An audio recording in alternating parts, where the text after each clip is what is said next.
beginning was the Word. The Word was with God, and the Word was God. For God so loved the world that he gave his only begotten Son, that whosoever shall believe in him will have everlasting life and not perish. Now faith is the substance of things hoped for, the evidence of things not seen. And as always, my friends, welcome to my media.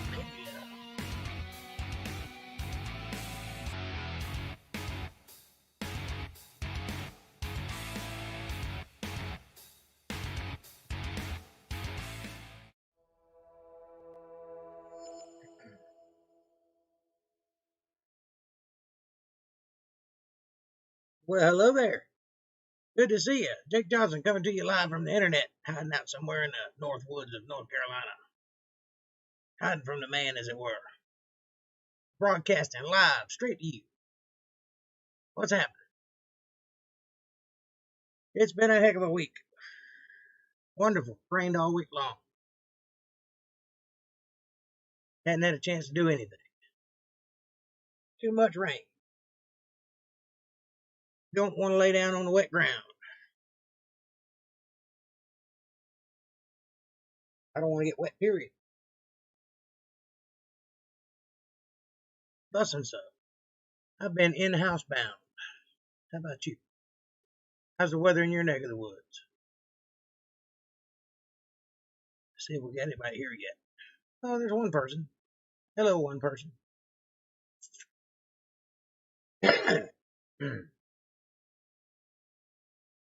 Got some good videos lined up for you today. Atheist is going to go way out on a limb, and I'm going to bring him right back to the root.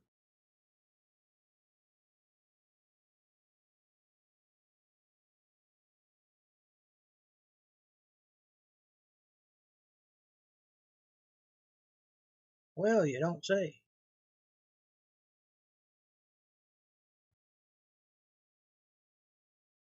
Getting things set up.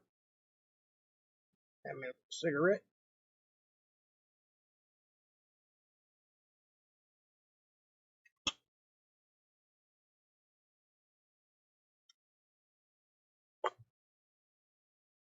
Lovely.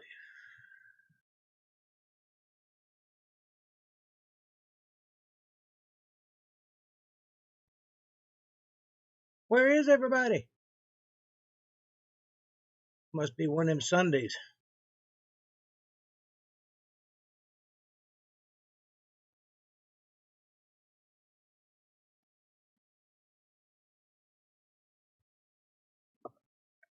Tell everybody I'm here.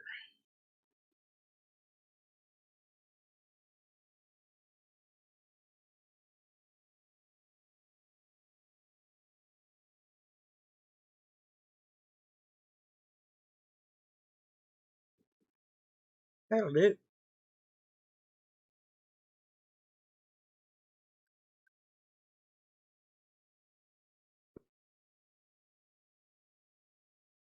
So anyway,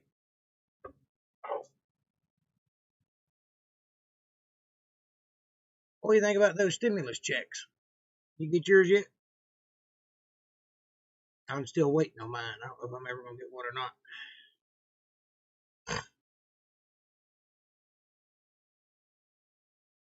Some people I know have already got theirs. Some people I know are still waiting on them. I guess it depends on if you have a bank account or if you want to have them mail it to you or if you do direct deposit or whatever. Either way, when it happens, I wouldn't put a whole lot of faith in it because you never know.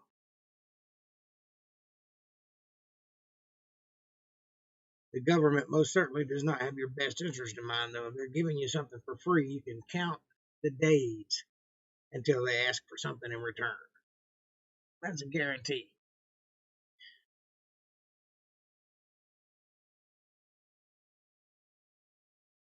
It's called usury. The Bible says it's a bad, bad thing. You should stay away from it if you can.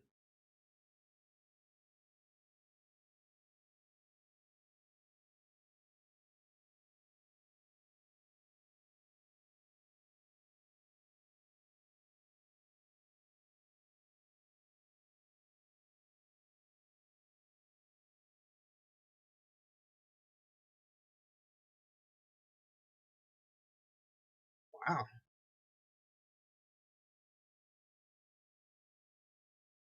$6 minutes and still only one person. That's weird.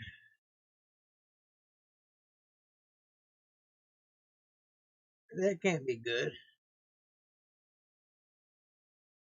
It might just be me and you. That's all right with me, though. I don't care either way. I do what I'm supposed to do, whether it benefits me or not.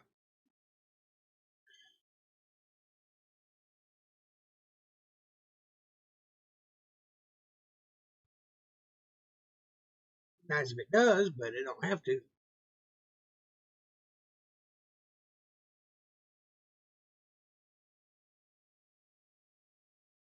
Okay.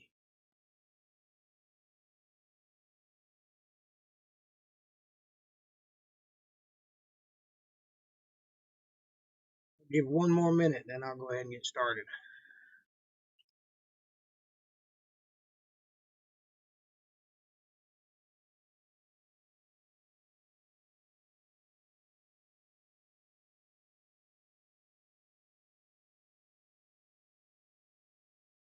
Nice, enjoyable cigarette. I don't recommend that you smoke, but if you smoke, making your own is beneficial.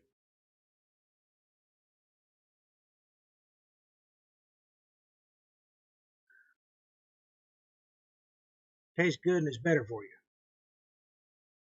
All the chemicals aren't in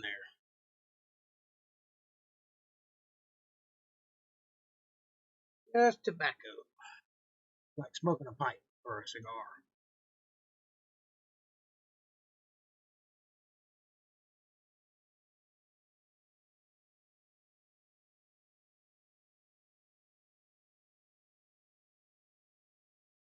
All right, here we go. Genesis 38. Get ready for sex, sex work, masturbation, murder, and a birth story that makes no biological sense. It's the chapter they will never teach you in Sunday school. I know They'll never teach you in regular school either because you got the whole thing wrong. you're all dying to learn about what happened to Joseph, but first we're gonna go on a weird X-rated tangent for an entire chapter. Remember Judah? He's the brother who suggested selling Joseph into slavery as a way to prevent him from being killed. For some reason, we now care about him. At that time, I think that was Reuben who suggested that. Judah left his brothers and went down to stay with a man of Adullam named Hira. There, Judah met the daughter of a Canaanite man named Shua. He married her and made love to her. She became pregnant and gave birth to a son, who was named She conceived again and gave birth to a son and named him Onan. Those are twins. Anytime that it says she conceived again, it's talking about the same birth. Two different babies. She gave birth to still another son and named him Shelah. It was at Kezib that she gave birth to him. That is one hell of a vacation right there. Take a break from the family, come back 3 kids later. It's a very impressive sex to birth rate too. Seems like every time they sleep together a child is born. Use protection, everyone. Some Bible translations do not say Judah got married. They jump right from he met her to he slept with her. That's because those Bible versions are crap. You need a King James version, which is the closest to the truth that you're going to find on earth today. It's not perfect, but it's close. Looks like some people decided that part needed a slight edit. Notice that we never learn the wife's name. We know her father was Shua. We know she had 3 kids with names, but she's just on the growing list of no-name biblical women like Lot's wife. And since when are the men in Isaac's family allowed to marry Canaanite women? That used to be totally forbidden. It still is, which is why there's a problem. I mean, I'm glad they got over their purity test. I just want to know when that switch was flipped. It seems like Jacob is the only dude in the Bible who had to work for his wives. Everyone else just sees a woman and takes her. Judah got a wife for his firstborn, and her name was Tamar. But Judah's firstborn, was wicked in the Lord's sight, so the Lord put him to death. What? We barely knew him. Doesn't matter, he was wicked. Wicked means bad. And the Lord is trying to build a nation here. He doesn't need any bad. He's got enough bad already, but wicked he doesn't need. Okay, a whole lot just happened very quickly. How come Judah just saw a woman and started banging away at her, but doesn't get any say in his wife? Because he was wicked. Judah just picked Tamar out for him. There is no rhyme or reason behind who gets arranged marriages, who gets to pick his own wife, and who has to work 7 years before the wedding. And then, a sentence later, God murders him. Well, that's because some people are in families, and those families have traditions. And some of those traditions involve arranged marriages. Some people are not in families or aren't connected to their family as tightly as those other were, and they pick their own wives. And some just get lucky and meet the woman of their dreams and is willing to do whatever it takes to get them. Not everyone is intelligent.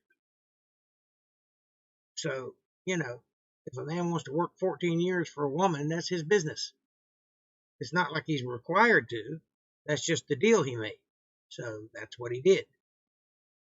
Doesn't mean it was an intelligent deal. Just means that it was a deal. For what? How was he wicked? Hey, April. It could literally be anything. Should I be worried? No wonder his name is spelled E-R. That joke is from Dark Matter 2525. Go watch his video on this chapter. The link is below. It is worth your time. How do we get entire chapters of genealogy, but no details whatsoever about when God might randomly smite you? Because it's pretty obvious that if God smites you, it's because you did something wicked, not because it's random. You deserved it. That's why it happened. And genealogies are important so that you know the understanding of the bloodlines, who the families are. It's not that hard to understand. Death makes Tamar a free agent, and that's what this chapter is really about. Then Judah said to Onan, "Sleep with your brother's wife, and fulfill your duty to her as a brother-in-law to raise up offspring for your brother," which is customary in those days. Remember, Jesus had a parable about this, about 7 men marrying the same woman and then dying, and then the brother. That's how it was in those days. Yikes. You're not late, you're on time. I'm early. Glad you're here. Okay, so apparently wives can just be passed down from dead brother to live brother. Correct. Tamar has no say in the matter, I guess. No, because once you're a widow, no one wants to marry you. So you don't have a say in the matter. That's why the law was made in the first place. Isn't random though. In Deuteronomy chapter 25, it says if a brother dies without having a child, his brother has to take over and finish the job. Yes. And if he refuses to do it... Because what's important about living is propagating. If you don't have children, you didn't do anything on this earth. You didn't contribute anything. You haven't continued your bloodline. And in those days, that was paramount. In this day, it is too. You just don't see it that way. She's supposed to take off his shoe and spit in his face, because the Bible is nothing if not kinky. Bet you didn't hear about that verse in church. You know, some fathers find it awkward to even talk to their sons about sex. Imagine telling your son who he needs to have sex with. At this rate, the next verse is Judah just telling him which positions to try. Actually, it's not. It's worse. But Onan knew that the child would not be his. So whenever he slept with his brother's wife, he spilled his semen on the ground to keep from providing offspring for his brother. That is bad. You're not supposed to do that. Number one, you're not supposed to waste your seed, spilling it on the ground. And number two, he violated the unspoken law that the brother-in-law takes the wife if the brother dies, for the purposes of spreading offspring. No, it's not a pleasurable thing. It's a It's a business deal. It's from this family comes the seed. If the brother can't do it because he dies, the other brother steps in and fulfills his duty. This isn't hard to understand, albeit a little weird because we don't do things that way in this world. It's still, that's the way it was. See, this guy is breaking the rules. He shouldn't be doing that, and he's going to pay the price for it. What's up, Kev? Sitting around a fire listening to me. What a better place could you be? We're having a lot of fun here. There's nobody having more fun than we are.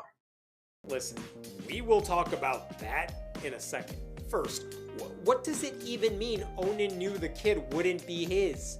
Yes, it totally would be. No, that's how genetics works. If he gets her pregnant... That's how genetics work. That's not how families work. If he gets her pregnant, it's his brother's offspring because he's fulfilling a role. He's not doing it of his own accord. He is the father. The Maury episode would be like 2 minutes long. So to avoid impregnating her, he used the pull-out method? So much for every sperm being sacred. It's one thing to do that once, but Onan does it every time. And Onan will pay the price for it too. Make no mistake, what he's doing is wrong. He shouldn't be doing that. I'm not a woman, but I think Tamar would eventually figure out what he's doing. Call it a hunch. Dude, at least get some condoms. Order them online. You keep coming back to this condom statement. They didn't have condoms in those days. It's fine. Honestly. Thank you for that information, April. Everything coming out all right? Side note, there is an actual word, onanism, that basically means masturbation. So congratulations, guy we're meeting for a few sentences in the Bible. Your legacy is that your name has literally come to mean guy who jizzes on the ground. Yeah, which does not mean masturbation. You can masturbate without jizzing. Or you can have sex without impregnating a woman. Those two things are not mutually exclusive. Sorry for being crass, but you brought it up. The Bible. There's Jesus and jizzes. You know, I used to think Christians pushing for abstinence-only sex education was a bad idea, but Christians pushing for comprehensive sex... The pushing of abstinence is a puritanical way of thought. This is not Christian by nature. The Bible doesn't support that teaching, nor do the early Christians. This is an English Puritan way of thinking, where they taught that sex was bad, it was immoral, it was shameful, and no one should have it. Although they were having it, lots of it, they just didn't want to admit it. So, you know, grow up and learn some history. Said maybe even worse if this is their textbook. What he did was wicked in the Lord's sight, so the Lord put him to death also. Sure, why not? Not why not. He got put to death because he broke the rules. This is a particular family we're talking about. This is a family that God blessed to become a nation. If you screw that up, God will punish you. Wasn't making any deposits in the bank, so God slaughtered him.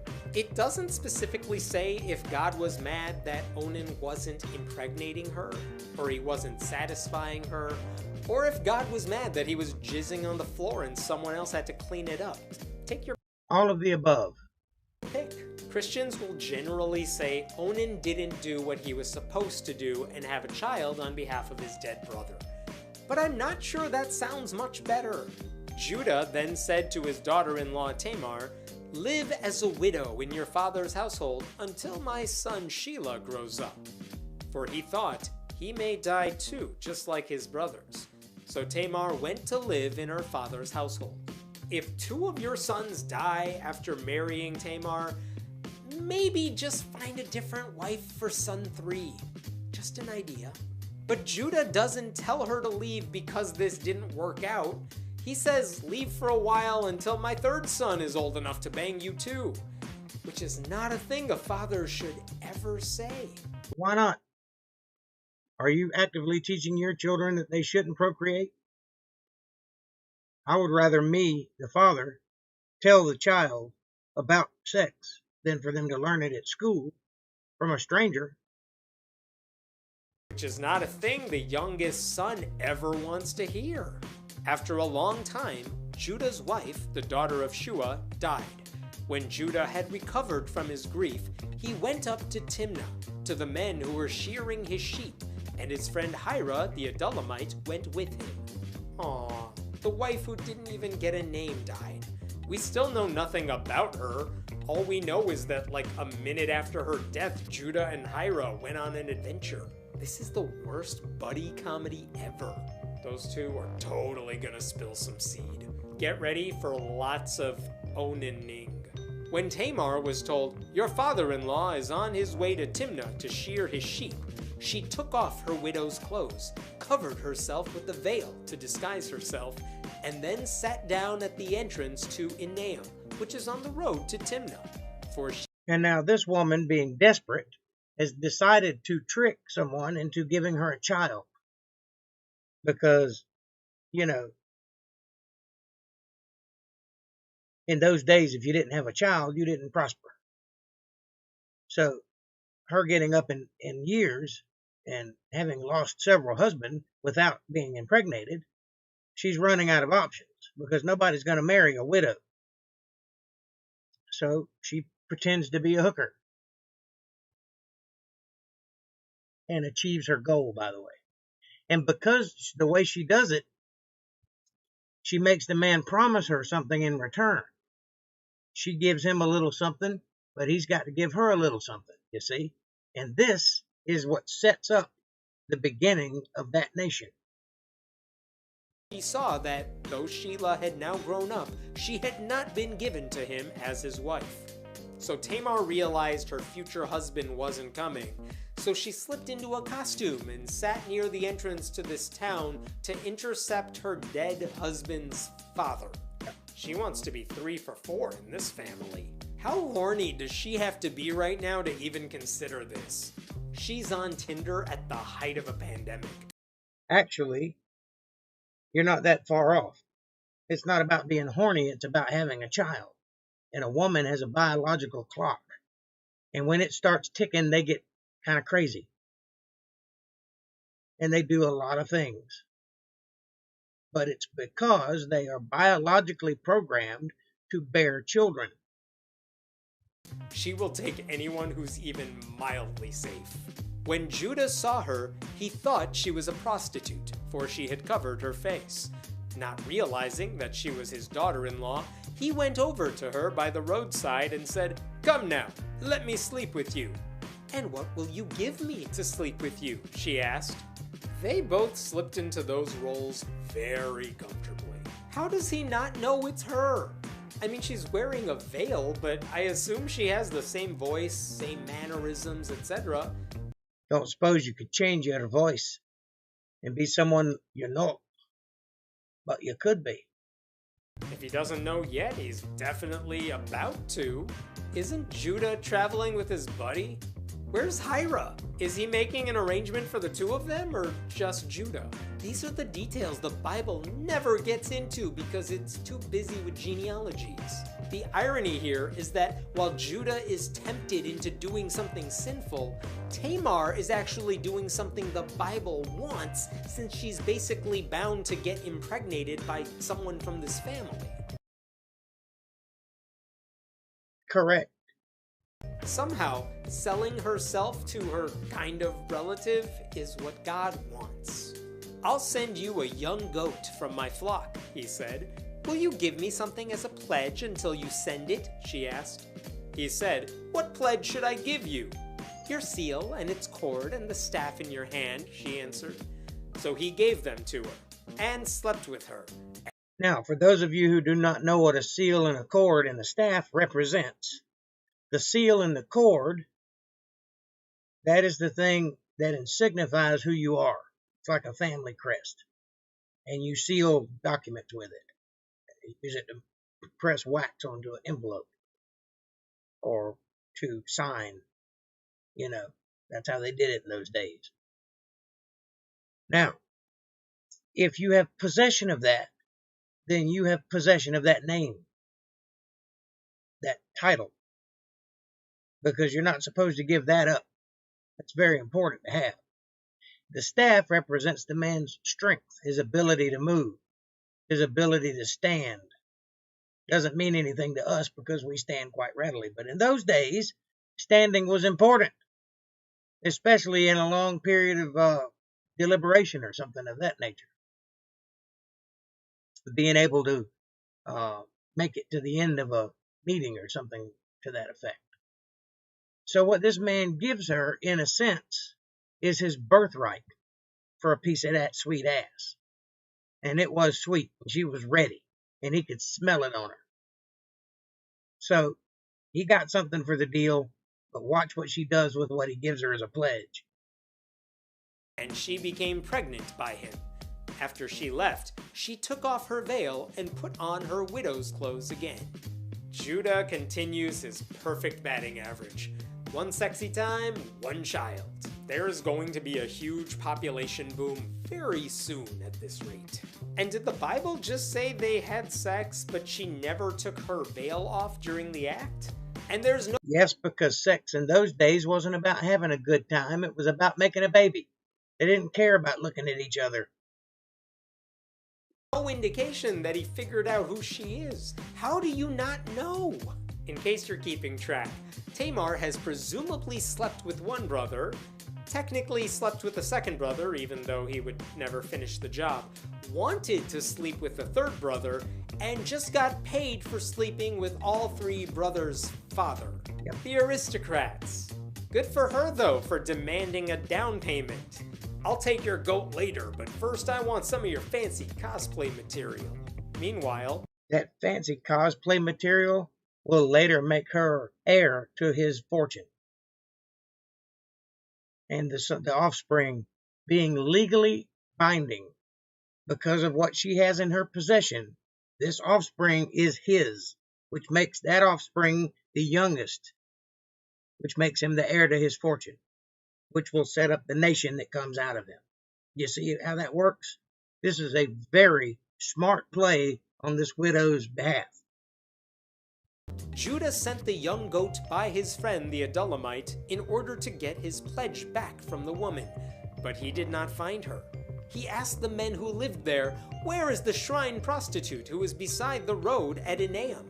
"There hasn't been any shrine prostitute here," they said. That is quite a favor to ask your friend for. "Hey buddy, remember that trip we took? Funny story, I have a baby now, and I need you to give this goat to the mother because she has some of my stuff and we don't really talk anymore." And then the friend can't find her. Did he really look that hard though? Sounds like he just asked a few guys and then gave up.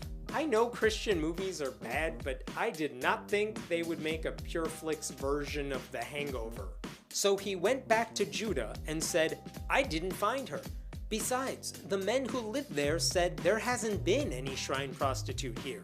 Then Judah said, "Let her keep what she has or we will become a laughingstock. After all, I did send her this young goat, but you didn't find her." Looks like Tamar got the last laugh. They can't find her, she avoided having to care for a goat, and no one even realizes she was only pretending to be a prostitute this whole time. Yep. And when she is found out, she's going to be found out in public in front of God and everybody. And she will present him with the cord and the staff and the seal. And he will have no choice. He won't be able to wiggle out of it. He has to accept that that's his child. And that child then becomes the heir to his fortune and his properties. About 3 months later, Judah was told, "Your daughter-in-law Tamar is guilty of prostitution, and as a result, she is now pregnant." Judah said, "Bring her out and have her burned to death." He still doesn't know who he's talking about, by the way. And he still doesn't realize that it's her. Jesus. Calm down, aggressive district attorney trying to win re-election by cracking down on sex work. Does Judah know he's the daddy? Because if he doesn't, he's about to be very surprised. And probably embarrassed, because he's calling for the murder of a prostitute who's guilty of the same thing he's guilty of. Is that he's trying to punish her for being a prostitute, even though he knows damn well he paid for sex. The hypocrisy here is unbelievable. If he's calling for her death, he should be burned at the stake too. As she was being But he will be in due manner. He'll get his, don't worry.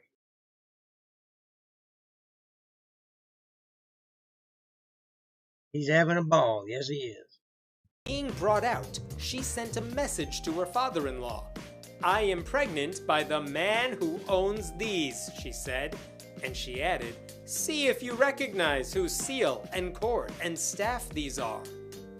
Oh, damn. Tamar has the receipts. Forget Onan. This is the climax right here. Judah recognized them and said, "She is more righteous than I, since I wouldn't give her to my son Shelah." And he did not sleep with her again. I would like to know the reaction of everyone else in the room realizing what just went down. Shock and awe. Believe that. This is like when Ross picked up his red sweater in Friends. Look at how quickly he goes from giant hypocrite to righteous moral man. I don't buy it. After all, Judah is still the guy who volunteered to send Joseph into slavery a chapter ago. I like how it says he didn't sleep with her again, as if the plan was to totally sleep with her repeatedly. Anyway, let's finish off this chapter with the weirdest birth story so far. When the time came for her to give birth, there were twin boys in her womb. As she was giving birth, one of them put out his hand. So the midwife took a scarlet thread and tied it on his wrist and said, "This one came out first." But when he drew back his hand, his brother came out.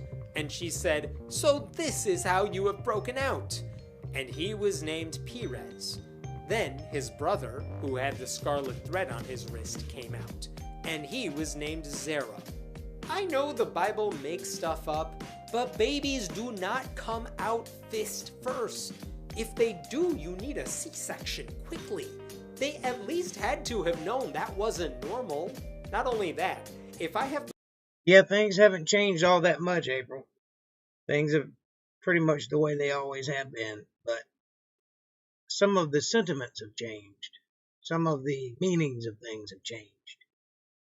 It's not as proper as it used to be, or there's not as much pageantry that goes into the things that used to happen. For example, in the old days, you used to court a girl. Now you just swipe right, and that's all there is to it.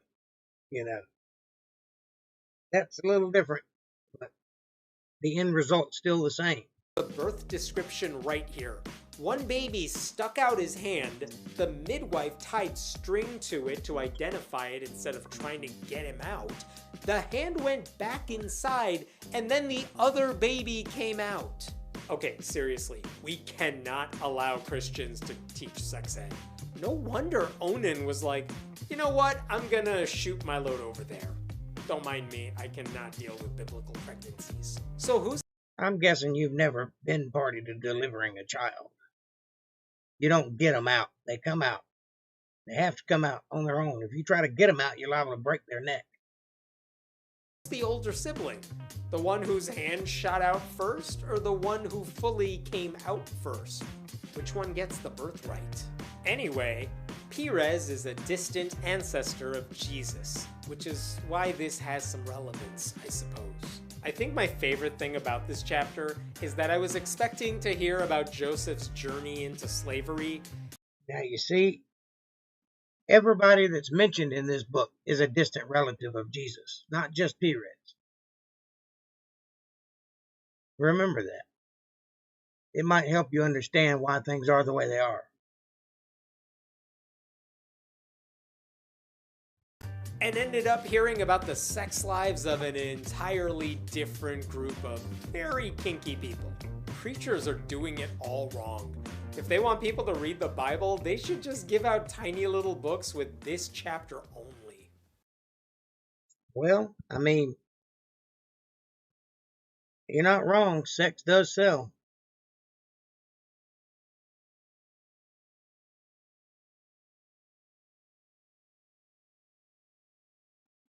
Genesis 39. After a weird sexual interlude, we're back to Joseph. If you recall, Joseph's brothers were jealous that he was Daddy's favorite, signified by his fancy robe. His brothers thought about killing him, but they eventually sold him into slavery for 20 shekels of silver. As one does. Now Joseph had been taken down to Egypt.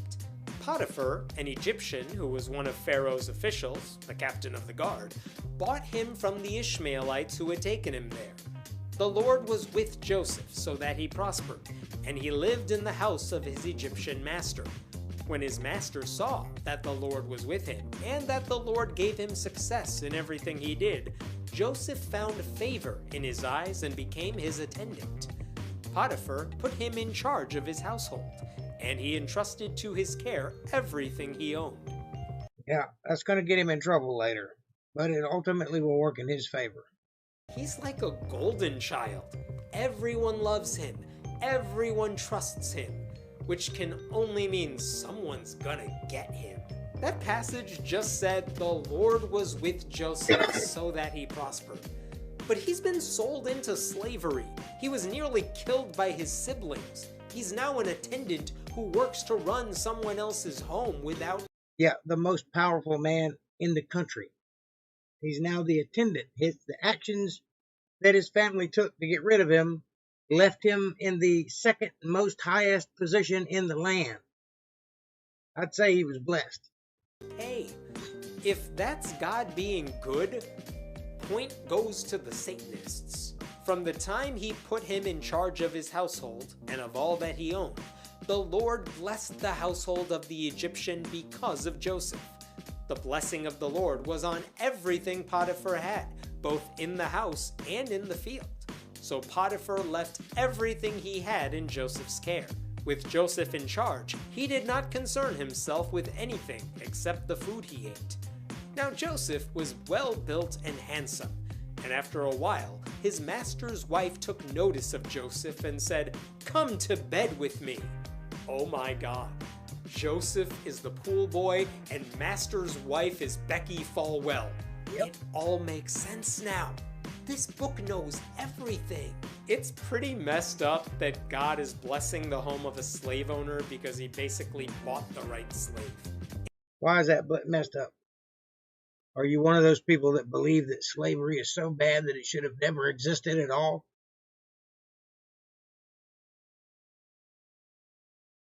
I got news for you. It did. If God is truly with Joseph, he would be a free man. Anyway, let's get back to the wife trying to seduce the housekeeper. By the way, just to stick with biblical tradition, notice that Potiphar's wife doesn't get a name. I'll still call her Becky. But he refused. "With me in charge," he told her, "my master does not concern himself with anything in the house. Everything he owns he has entrusted to my care. No one is greater in this house than I am. My master has withheld nothing from me except you, because you are his wife. How then could I do such a wicked thing and sin against God?" Joseph is a good man, and he sticks to his principles. That will do him well in the future. And though she spoke to Joseph day after day, he refused to go to bed with her, or even be with her. That's very honorable of him. But before we praise him too much, remember that the reason he's saying no is not because it's unethical per se, but because he's duty bound to his master. The slave loves the slave owner too much. That's a messed up reason to do or not do anything. Is it? So you don't believe in loyalty? You don't believe in honor? You don't think there are reasons for men to do things against their type? I got news for you. Most men would have done it, and including Joseph. The reason he didn't do it was because he was loyal to his master. That says something about his character. That's Stockholm Syndrome, not a sense of morality. I am pretty sure this is the first time in the Bible a man has said no to sex when given the opportunity. Even Onan in the last chapter eventually finished. Why is she so desperate to have Joseph? I mean, she has Potiphar. Because Joseph was a straight hottie and she could. That's why. Who apparently isn't putting out. But okay, maybe she's looking for something extramarital. But if she was hell-bent on seducing someone, I feel like she would probably be able to find a guy. Why is she bothering poor Joseph? The heart wants what the heart wants. Period. There's no other reason. At least he's said no repeatedly. So she'll eventually take the hint, right? One day, he went into the house to attend to his duties, and none of the household servants was inside. She caught him by his cloak and said, "Come to bed with me." But he left his cloak in her hand and ran out of the house. Jesus, woman, he said no. That's right. She's a cougar. This is now a case of sexual misconduct. Was there a biblical Ronan pharaoh? How do we cancel Potiphar's wife? This passage says none of the servants was inside. Does that mean that all those other times she... Weren't you just complaining about her not having a name and you're wondering now how to cancel her? I'd say God canceled her. She doesn't even get a name. proposition Does that tell you anything? Huh? him there were people in the house? Because how would that have worked? Anyone who's lived in a college dorm knows the difficulty of that. I'm so curious what cloak means in context. Is Jacket. it like a jacket? Or all of his clothes? Is he running out of the house naked? Because if he's this strong young man, just take the cloak back before you run away. Otherwise, people will have obvious questions. When she saw that he had left his cloak in her hand and had run out of the house, she called her household servants. "Look," she said to them, "this Hebrew has been brought to us to make sport of us. He came in here to sleep with me, but I screamed. When he heard me scream for help, he left his cloak beside me and ran out of the house." Typical woman, blaming the man for her own misconduct. This shameless hussy. I hate her. Making false allegations against a perfectly fine man. She is ruining it for actual victims. Also, did any of these servants hear her scream for help? Seems like that would bolster her case. Oh, don't worry. The master of the house doesn't believe a word she says. She kept his cloak beside her until his master came home. Then she told him this story. "That Hebrew slave you brought us came to me to make sport of me. But as soon as I screamed for help, he left his cloak beside me and ran out of the house." Why does she say Joseph wanted to make sport of her? That basically means make fun of her. No, that's not what it means. And if you know anybody older than you, ask them what being a sport means. This is an expression that lasted until the last decade. I had a grandfather who used to use the expression. He would call women sporty. "Thanks for being a sport." That's what it means. That's both not what he did and not a sexual advance. She's telling her husband, "Joseph came here to make fun of me. Then I screamed, and so he took off some or all of his clothes and ran away." It makes no sense. Because you are uneducated and don't understand the context. That's why it makes no sense. It makes perfect sense to someone who actually understands the meanings of the words. But guess what? Potiphar buys the entire story. When his master heard the story his wife told him, saying, "This is how your slave treated me," he burned with anger. Joseph's master took him and put him in prison, the Notice he didn't kill him. place where the king's prisoners were confined. But while Joseph was there in the prison, the Lord was with him. He showed him kindness and granted him favor in the eyes of the prison warden. Really? The prison warden loves him too? Yep. If Potiphar trusted Joseph about practically everything, why not at least get his side of the story? Placing him in a high-security prison without a trial is really going overboard. And why jail? Honestly, if someone with Potiphar's power found out his slave was banging his wife, I would have guessed that's a death sentence. It's almost as if he didn't believe her, but had to be seen to do something. Prison actually seems progressive in some weird way. Maybe Potiphar knew his wife was a shameless liar, in which case he makes her happy by punishing Joseph, but makes sure not to kill Joseph. Maybe Potiphar is more clever than we thought. Maybe. I still want to know how the Lord is with Joseph. He's now in prison. There was no trial. Every time this book says God is on Joseph's side, it's right next to a passage about how Joseph's life sucks. Just wait and see. So the warden put Joseph in charge of all those held in the prison, and he was made responsible.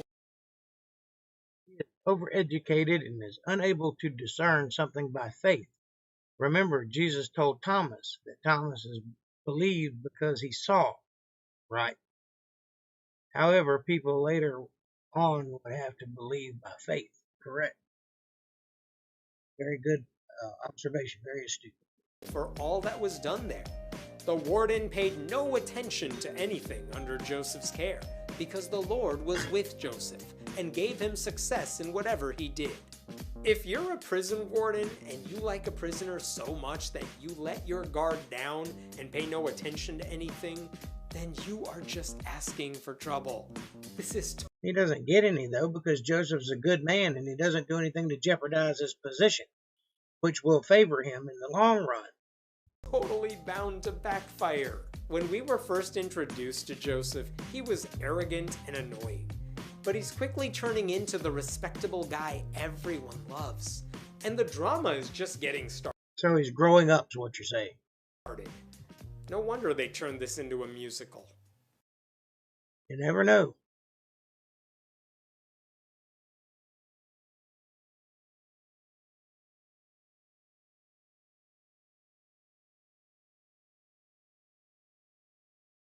Overeducated people have a hard time believing by faith. That is what I have found. They sure do. Because the more you know, the harder it is Genesis to take things 40. on faith. We are about to witness Joseph's fortune-telling abilities and a murder, because what would the Bible be without a senseless death? Well, that's the way it works in the world. When we left off, Joseph was in prison, but he's about to make friends with a couple of his cellmates. Sometime later, the cupbearer and the baker of the king of Egypt offended their master, the king of Egypt. Pharaoh was angry with his two officials, the chief cupbearer and the chief baker, and put them in custody in the house of the captain of the guard, in the same prison where Joseph was confined. The captain of the guard assigned them to Joseph, and he attended them. After they had been in custody for some time, each of the two men, the cupbearer and the baker of the king of Egypt, who were being held in prison, had a dream the same night, and each dream had a meaning of its own. Why are the cupbearer, which is basically a butler, and the baker in prison? What did they do to offend the Pharaoh? Make a crappy croissant and leave crumbs on the floor? How is Maybe they slept with his wife. jail the go-to punishment for all these people? I know I've said this before, but the biblical justice system makes no sense. But if The reason is because it's not laying out the justice system. It's just telling you what happened. It doesn't matter what they did. They ended up in jail. Of course, they had dreams in prison, so everyone else has to stop what they're doing and take them seriously. Is there anyone in the Bible who has a dream that we can just ignore? I have dreams. All the ones that weren't written about. I don't post a video about each one of them because they don't matter. And because you've never had a dream like this. One that's so real and so poignant that you have to tell somebody. Joseph came to them the next morning, he saw that they were dejected. So he asked Pharaoh's officials who were in custody with him in his master's house, "Why do you look so sad today?" "We both had dreams," they answered, "but there is no one to interpret them." Then Joseph said to them, "Do not interpretations belong to God? Tell me your dreams." Really? Joseph's just gonna dabble in some random pseudoscience? Actually, he's going to ask God to give him the translation of the dream, and he'll be able to tell the guys what the dream means. Why do these guys need a dream interpreter? That's like Because it was a trippy dream. saying you need a psychic. Don't waste your time, don't waste your money. Just make up whatever you want to hear, and that's what the interpreter would have said anyway. Wrong. That's what an atheist would think. Because an atheist doesn't put any value in real world events. There, I saved you a shekel. You're welcome. Did Joseph just take on the role of God at the end there? Only God can interpret dreams. Okay, tell me everything. I So he can ask God. Not because he's saying he is God. swear if the butler and baker dream about vacuums and pies, this will be such a dumb chapter. So the chief cupbearer told Joseph his dream. He said to him, "In my dream I saw a vine in front of me, and on the vine were 3 branches. As soon as it budded, it blossomed, and its clusters ripened into grapes. Pharaoh's cup was in my hand, and I took the grapes, squeezed them into Pharaoh's cup, and put the cup in his hand." Why is this guy dreaming about serving wine to his master? That's his day job. I promise you, people who work at McDonald's are not having dreams about French fries. Go dream about... You've never worked at McDonald's, have you? I guarantee you all of them are dreaming about flipping burgers, French fries. I'm sure that's all they can think. Faith over common sense is foolishness. Common sense is derived by faith. You should probably live a little before you go commenting on things you don't understand. something more interesting. Fantasize. Think about Potiphar's wife. But okay, Joseph, the floor is yours. What are you gonna do with that story? This is what it means, Joseph said to him. The 3 branches are 3 days. Within 3 days, Pharaoh will lift up your head and restore you to your position, and you will put Pharaoh's cup in his hand, just as you used to do when you were his cupbearer. But when all goes well with you, remember me and show me kindness. Mention me to Pharaoh and get me. You see, God gave him that dream so that Joseph could interpret it, so that he could find favor in the man who would eventually be before the Pharaoh. That's what it means to have God on your side. Out of this prison. I was forcibly carried off from the land of the Hebrews, and even here I have done nothing to deserve being put in a dungeon. Look at Joseph conveniently saying this dream means everything's gonna be okay. And Coincident means co-incident. 2 incidents happening at the same time. by the way, when you get out of here, help me get out too. Very self-serving interpretation there. There should at least... Yeah, it's almost like it was done that way on purpose, isn't it? Almost like there was somebody behind it all, pulling the strings. be a penalty if Joseph's interpretation is wrong, like an extra 3 years in prison if the guy's not out in 3 days. In what world do we go from 3 branches to 3 days? The world of a dream, which is what the dream meant, and the man got out and got Joseph out. Joseph's making it up, obviously. He could have said anything. He could have at least... But he didn't say anything. He said the truth. That's the thing you're missing. That's that common sense not kicking in for you. He said 3 weeks and bought himself a little more time. God, I wish there were 2 interpreters. How fun would it be to have the other one correcting Joseph? No, your interpretation is wrong. 3 branches means you're gonna have triplets. And that's where you come in, because that's what you would have done, and you would have led the man astray. However, Joseph telling what he told him gave him hope and left him in a good place. When the chief baker saw that Joseph had given a favorable interpretation, he said to Joseph, I too had a dream. On my head were 3 baskets of bread. In the top basket were all kinds of baked goods for Pharaoh, but the birds were eating them out of the basket on my head. Wow, the baker dreamed about food. Shocking. Here's what it means. When you make food, put it in a sealed container. This is what it means, Joseph said. The 3 I'll pretend that you don't know they didn't have Tupperware in those days. baskets are 3 days. Oh my God, he's not even trying. This is the same thing he just said to the cupbearer. Within 3 days, Pharaoh will lift off your head and impale your body on a pole, and the birds will eat away your flesh. Oh, damn. Okay, that got weird fast. Very So it's not the same thing he said before. specific, too. How do you go from birds eating baskets of bread on my head to you're gonna get decapitated and impaled on a pole like this is a finishing move in Mortal Kombat? Now, the third day was Pharaoh's birthday, and he gave a feast for all his officials. He lifted up the heads of the chief cupbearer and the chief baker in the presence of his officials. He restored the chief cupbearer to his position so that he once again put the cup into Pharaoh's hand. But he impaled the chief baker, just as Joseph had said to them in his interpretation. Now, in this story, the two men were together, but the one man did something wrong, and both men got punished for it. Once it was settled, the Pharaoh punished the one man and restored the other man, which was what Joseph told them would happen. Why? He just murdered the baker over nothing.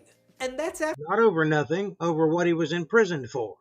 after a feast that the baker probably cooked. It's almost like Joseph told Pharaoh, listen, I got drunk and said some really stupid stuff, but I need them to come true. I will give you some cash. And it's very interesting that the third day was Pharaoh's birthday. Joseph had to know that, which is why all his interpretations were about how something important will happen in 3 days. Even back then, it's very easy to debunk psychics. This was no psychic, and you're wrong all the way around. So, The chief cupbearer, however, did not remember Joseph. He forgot him.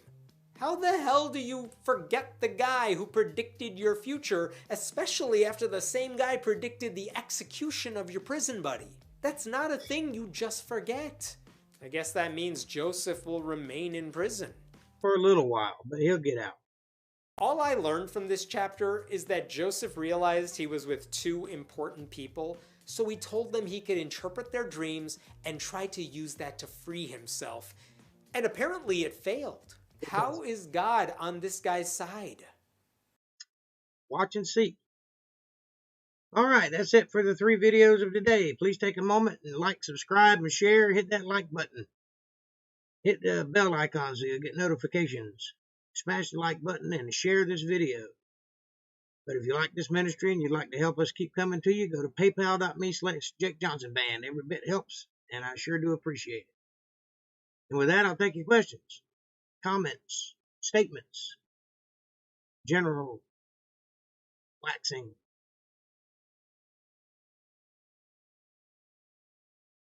Plain common sense would corroborate that Jesus was the Messiah. Yes, it would. And I understood what you meant.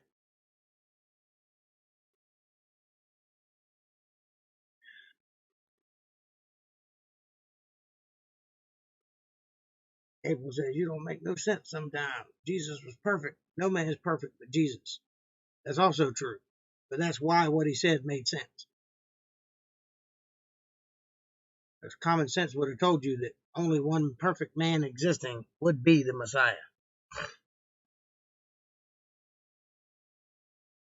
And they didn't believe that either. Bring down my wallet and I will take you. Wow.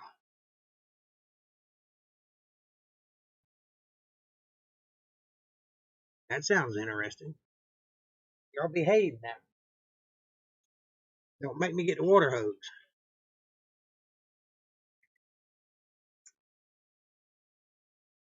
I hope you guys are having a good week, good weekend. Have you got your stimulus checks yet? That's what I want to know. I'm still waiting on mine, but I don't do bank accounts, so mine has to come in the mail.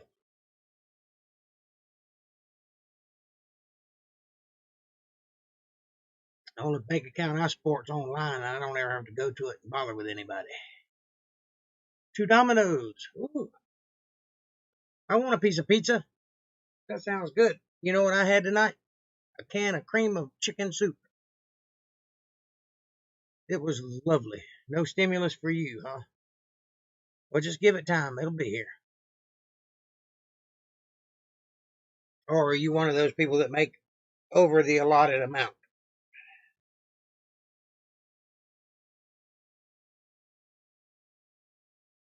I'm not one of those people. I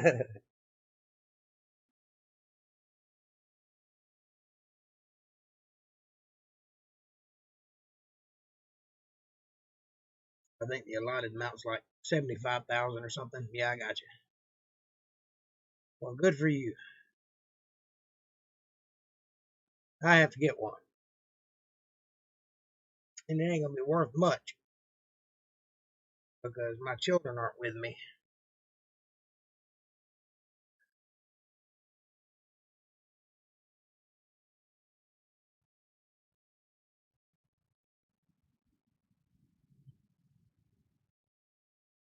When are you guys planning on heading back towards the house? Tuesday, Wednesday?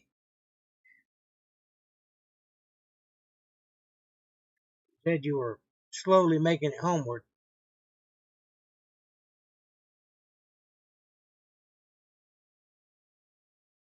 Have you enjoyed your visit in Georgia? I know you went for somber reasons, but maybe you got to connect with some family. It's always a good thing. Monday. Only thing I got planned for Monday is the Bible study. And I got a couple of errands to run, and that's about it.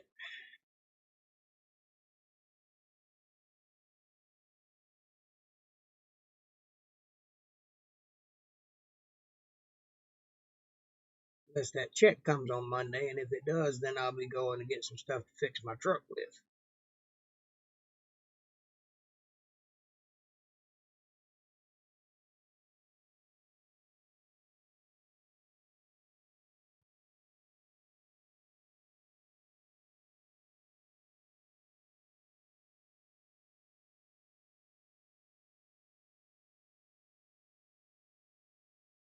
It was good to see family. They are crazy scared of COVID in Georgia. Yeah.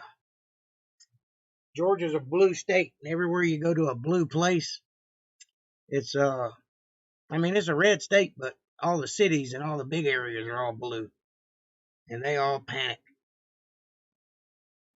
It's the red places that don't panic so much.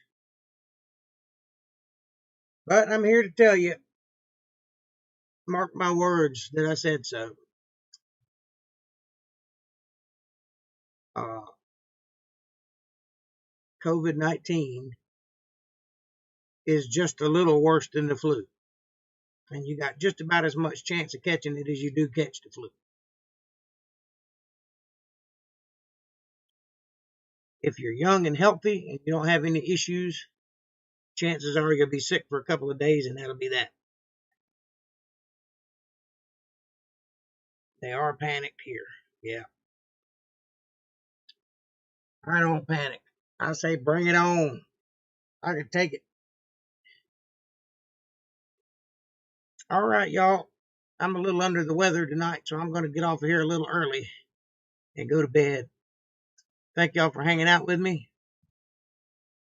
Press the buttons, like the things, go to paypal.me/Jake Johnson Band.